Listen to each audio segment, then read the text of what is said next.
Hi everybody, this is Balance from WCReplays.com, bringing you another audio commentary for the site.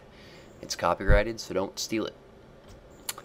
It's good to be back. It's been a while. Unfortunately, this is probably the last audio commentary I'll be doing for the site for at least a good while.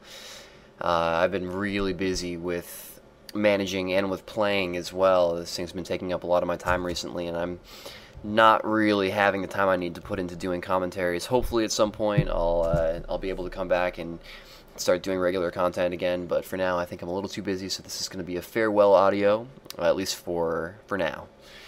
So, on the note of playing more, I'll be covering one of my own games again today. This is a topic that I feel is pretty useful for Night Elf players right now. One of the things I'm noticing is that, Night Elf is a very, very popular race for sort of the amateur and semi-pro leagues. Most of what you see are Night Elf players, and as a Night Elf player myself, I've found that a lot of what I play are mirrors, and I think it's really important to have a really good grasp on the various aspects of mirrors. Now, I've done commentaries on mirrors before. One topic that I haven't covered in a while and that I'd like to take another look at is the idea of playing versus a Night Elf player who goes Priestess Hunts.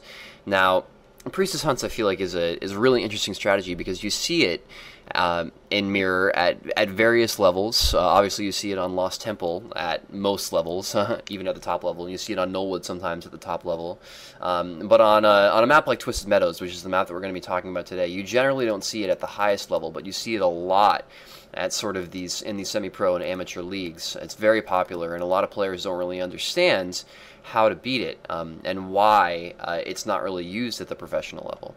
Now, I don't claim to have the answer to that question, but I think I can take you through a pretty good example of sort of the thought process behind how to beat a player who is Priestess Hunts. So without further ado, this is a replay of myself, G3 Balance, against Panic, WGS Panic. This game was played for Neri Cup, which is a solo league that's sort of American-based, and just started up. So this let's get this replay paused at the 15-second mark, one-time speed, G3 Balance's perspective, Fog of War off. Let you guys get synced up. Alright, let's unpause in 3, 2, 1, go. So, this is Twisted Meadows, and I know about this particular player that he likes to go Priestess Hunts, but you don't necessarily need to know that ahead of time. You'll notice that I'm going ahead and doing this Ancient of War creeping, and I think that that's a pretty good, pretty safe choice just in general. If they catch you right away with a Wisp, they can cancel that Ancient of War as it's constructing, but it's not the end of the world if they do that, and you can get a nice advantage. It can become kind of a bad situation if you're going Demon Hunter and your opponent is also going Demon Hunter, and he does this Ancient of War creeping and you don't. He can get a level advantage on you if you don't get a good jack on him. So I think it's a good idea if you're planning on going Demon Hunter to do some form of Ancient of War creeping. If you're near one of the mercenary camps, top left or bottom right spawn, a lot of times players like to creep the mercenary camps instead of doing the Null Overseer and the 2 Wardens, which is fine. It's a little harder. You'll have to, a lot of times it's better practice to bring another Wisp along to make sure that Ancient of War doesn't die, but you do get quick mercs that way. A little more experience, you get a better item, so a lot of times that is a good idea. In this case, I'm not near one of the mercenary camps, so I'm just going to go ahead and go for this Overseer. I'm pretty sure that he's going to try to jack me with a Priestess as well, so I want to go for the quicker camp. In any event, I probably wouldn't do the Merc camp against him because I know that he would show up right away, and I want to be able to kill that Overseer before he arrives. You'll notice with that build order that I took one of my Wisps off gold, so I was actually sending my Wisp out to construct that Ancient of War as my Moonwell Wisp was coming out. My first Moonwell Wisp, rather. And so keep that in mind. It doesn't really slow you down, and it gets that Ancient of War up a little bit faster. It lets you start this creeping before your Demon Hunter even comes out, which gives you a leg up. You can see he's rallying his Priestess straight to me, but I'm still going to be able to kill this Overseer before he arrives, and so that's a good thing. Any little advantage that you can get early game before he starts controlling the map with Huntresses is really nice. So you'll notice right off the bat that I did not go Mana Burn. Now this is something that I have been playing with recently, practicing against Priestess Hunt players. You'll see he had a nice kill steal on that creep right there. That's just a little micro war. I handled that poorly, but that's something that you can keep in mind about how to manage that so you don't lose any of these kills. Ideally, you want to chase the priestess away, like I did right there, before you finish something off. So I got one of them, one of the wardens, but not the other. Turned out okay.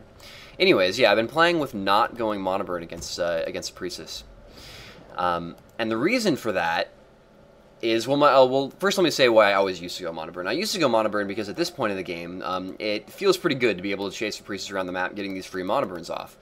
In most scenarios, that's a good thing. You know, if you're chasing, you know, a Death Knight or an Archmage around the board, getting free Mana Burns off, you know, that's a good situation for you. But the problem with Mana Burning a Priestess is the Priestess doesn't really use the mana, first of all, so it's not like you're doing any sort of, like, anything that's really sort of directly helpful. And the other problem is that while Mana Burning something repeatedly does give you a slight Moonwell advantage over another Night Elf opponent, like in Demon Hunter Wars, you know, if you're quicker on the Mana Burns, you know, you get a little Moonwell advantage over your opponent, which is good. So it does give you an advantage, but the problem is that it also sets you back.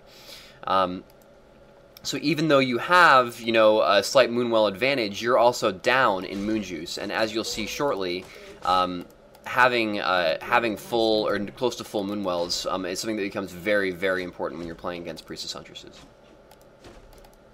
So you'll notice that I'm doing some quick creeping on the bottom side of the map. I knew he was going to come harass me near either at my Ancient of War or in my base, so I went ahead and just crept really quickly for level 2, and now I'm running my army home. I know he has dust, so I'm not bothering with trying to hide, although usually it's a good idea to get one hide off before you...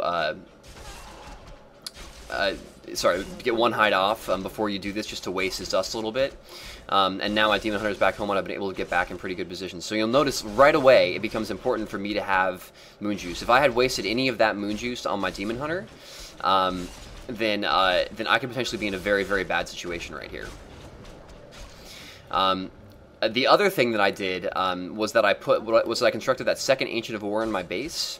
Now, the reason why this is a good idea is because that Ancient of War is a problem for your opponent. You can either uproot it and use it to fight in this particular case. In my case, you know, I've actually started pumping archers out of it, but either way it's good for you, and provides a little bit of extra security against this, which is the very, very critical point of playing against Priestess Huntresses. If they can hit you when they have, you know, 4 Huntresses and are rallying in 2 more, especially if they get a good creep check on you, and they start killing things, then you all of a sudden are in a tremendously bad position. And so the way to fight that is to A, make sure you have full Moon Juice. Don't waste it on restoring Demon Hunter mana, which means, you know, in my case, go evasion first. I like to do that, and just chase the priestess around. It still ends up being good for you. Making sure you don't lose any archers, making sure you have a good base build. Base build is incredibly important for this particular matchup. You'll notice I have these Moonwells in sort of a protective arc, and I can, with just small gaps in between them, and I can just run my archers behind the Moonwells. It creates choke points, it makes it hard for the Huntresses to get through, while makes it easy for my archers to be healed.